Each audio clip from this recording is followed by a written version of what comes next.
Assalamualaikum warahmatullahi wabarakatuh. Halo guys, saya Intan Ferial Hadi dari kelompok 3 kelas manajemen A. Pada akhir periode akuntansi, manajemen perusahaan harus mempertanggungjawabkan segala aktivitas yang dilakukan selama periode tersebut dalam bentuk laporan keuangan. Laporan keuangan merupakan media komunikasi antara perusahaan dengan pemiliknya atau pihak lain yang berhubungan dengan perusahaan tersebut. Ada 3 jenis laporan keuangan. Yang pertama, laporan laba rugi, yang kedua, laporan neraca, dan yang ketiga, laporan perubahan ekuitas atau laporan laba ditahan. Ketiga jenis laporan keuangan tersebut mempunyai keterkaitan antara satu dengan yang lainnya, sehingga setiap laporan keuangan harus disusun secara sistematis agar bisa dilihat hubungannya. Sekian dari saya, kurang lebihnya mohon maaf. Saya Intan Ferial Hadi pamit undur diri. Assalamualaikum warahmatullahi wabarakatuh. Assalamualaikum warahmatullahi wabarakatuh. Perkenalkan, nama saya Mitaulan dari NIM 2010411020 kelas manajemen A. Saya akan mempresentasikan tentang laporan keuangan. Bentuk dasar ketiga laporan keuangan ini untuk perusahaan yang berbentuk perseroan terbatas. Laporan keuangan terdiri dari laporan laba rugi, laporan laba ditahan, dan laporan neraca. Selain itu, struktur modalnya juga berbeda dengan struktur modal pada perusahaan selain perseroan terbatas. Karena memiliki modal pada perseroan terbatas berasal dari pemegang saham. Penyusunan laporan keuangan biasanya dilakukan setelah penyusunan neraca lajur diselesaikan. Karena semua saldo yang akan dicantumkan dalam pelaporan keuangan bersumber dari neraca lajur. Sekian dari saya. Wassalamualaikum warahmatullahi wabarakatuh. Assalamualaikum warahmatullahi wabarakatuh. Nama Faudensia, NIM 2010411021. Di sini saya akan menjelaskan tentang laporan laba rugi. Pengertian laporan laba rugi.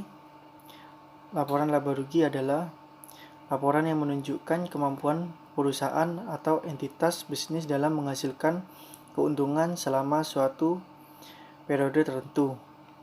Dalam laporan laba rugi terdapat unsur akun nominal, yakni akun pendapatan dan akun beban.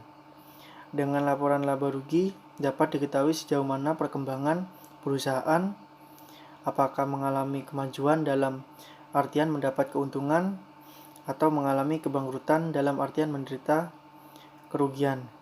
Sekian dari saya. Assalamualaikum warahmatullahi wabarakatuh. Assalamualaikum warahmatullahi wabarakatuh. Saya Winur Anggreni NIM 201041111022 dari kelas manajemen A kelompok 3. Di sini saya akan menjelaskan mengenai laporan laba rugi bentuk tunggal. Laporan laba rugi bentuk tunggal atau single step adalah suatu bentuk laporan laba rugi yang semua pendapatannya diklasifikasikan ke dalam satu kelompok, baik pendapatan usaha maupun pendapatan di luar usaha. Dan semua beban juga diklasifikasikan ke dalam satu kelompok, baik itu beban usaha maupun beban di luar usaha. Sekian, terima kasih.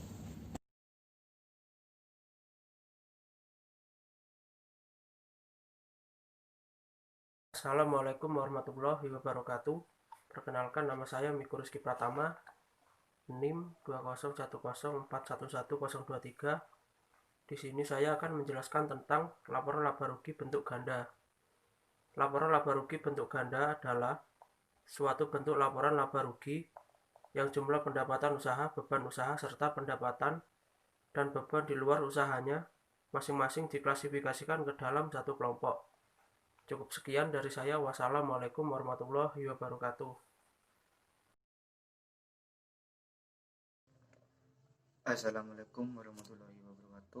Perkenalkan, nama saya Yogi Fajar Satrio, NIM 201041111024 dari kelompok 3 manajemen A. Di sini saya akan menjelaskan neraca. dan bentuk neraca Sunto. Neraca adalah laporan keuangan yang menggambarkan kondisi keuangan suatu perusahaan pada tanggal tertentu. Neraca menyajikan akun real, yaitu aset, kewajiban, dan modal. Bentuk neraca adalah 1. Bentuk seruntuh bentuk T. 2. Bentuk stafel atau bisa disebut dengan bentuk laporan.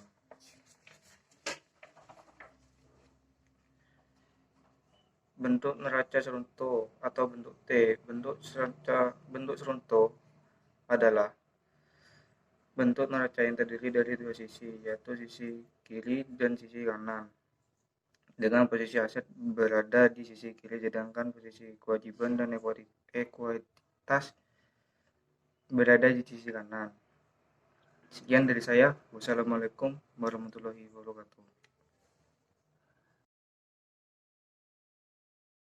Assalamualaikum warahmatullahi wabarakatuh. Perkenalkan, nama saya Atika Firmanda Akmalia, NIM 20104111025, kelas manajemen A. Di sini saya akan menjelaskan sedikit tentang bentuk stafel atau bentuk laporan. Bentuk laporan atau stafel adalah bentuk neraca dengan posisi aset, kewajiban, dan ekuitas disusun secara berurutan dari atas ke bawah, dimulai dari aset, kemudian kewajiban, dan diakhiri dengan ekuitas. Bentuknya ada di buku paket halaman 91. Mungkin hanya itu saja yang dapat saya sampaikan, kurang lebihnya mohon maaf. Wassalamualaikum warahmatullahi wabarakatuh. Assalamualaikum warahmatullahi wabarakatuh. Perkenalkan, nama saya Desta Intan Permatasari, NIM 20104111026. Di sini saya akan menjelaskan tentang laporan perubahan ekuitas. Laporan perubahan ekuitas adalah laporan yang menggambarkan perubahan ekuitas suatu perusahaan dalam satu periode tertentu. Komponen-komponen laporan perubahan ekuitas yang pertama yaitu modal awal. Modal awal adalah sejumlah dana yang diperoleh dari investasi pemilik di awal atau berasal dari penambahan investasi. Yang kedua, laba atau rugi. Laba atau rugi perusahaan jasa diperoleh berdasarkan pendapatan bersih perusahaan dikurangi beban-beban. Yang ketiga, pengambilan pribadi atau PRIV. Pengambilan pribadi adalah sejumlah uang atau laba yang diambil oleh pemiliknya untuk keperluan pribadinya sendiri, bukan untuk kepentingan perusahaan. Yang keempat, modal akhir. Modal akhir adalah modal keseluruhan dana yang dihitung dari jumlah modal awal ditambah laba rugi dikurangi penarikan pribadi. Sekian dari saya. Wassalamualaikum warahmatullahi wabarakatuh. Assalamualaikum warahmatullahi wabarakatuh. Saya Jessica Prilamayanti, NIM 20104111027. Sini saya akan menjelaskan tentang laporan laba ditahan. Pengertian laporan laba ditahan adalah laporan yang menggambarkan perubahan posisi laba ditahan suatu perusahaan selama periode tertentu. Perubahan yang terjadi dalam laporan laba ditahan adalah perubahan struktur laba ditahan. Akun ini dinyatakan terpisah dari akun modal saham. Seluruh saldo laba dianggap bebas untuk dibagikan sebagai dividen, kecuali jika diberikan indikasi mengenai pembatasan terhadap saldo laba. Misalnya dicadangkan untuk perluasan pabrik atau untuk memenuhi ketentuan regulasi maupun ikatan tertentu. Saldo laba yang tidak tersedia untuk dibagikan sebagai dividen karena pembatasan-pembatasan tersebut dilaporkan dalam akun tersendiri. Saldo laba tidak boleh dibebani atau dikreditkan dengan pos-pos yang seharusnya diperhitungkan pada laporan laba rugi periode berjalan. Fungsi laba ditahan yang pertama, mampu menjadi sumber dana cadangan. Yang kedua, sebagai model pengembangan bisnis dan usaha. 3. Digunakan untuk membantu pembayaran hutang perusahaan. 4. Bisa menjadi modal investasi lanjutan. Cara perhitungan laba ditahan. Langkah pertama, siapkan heading. Langkah kedua, nilai saldo dari tahun sebelumnya.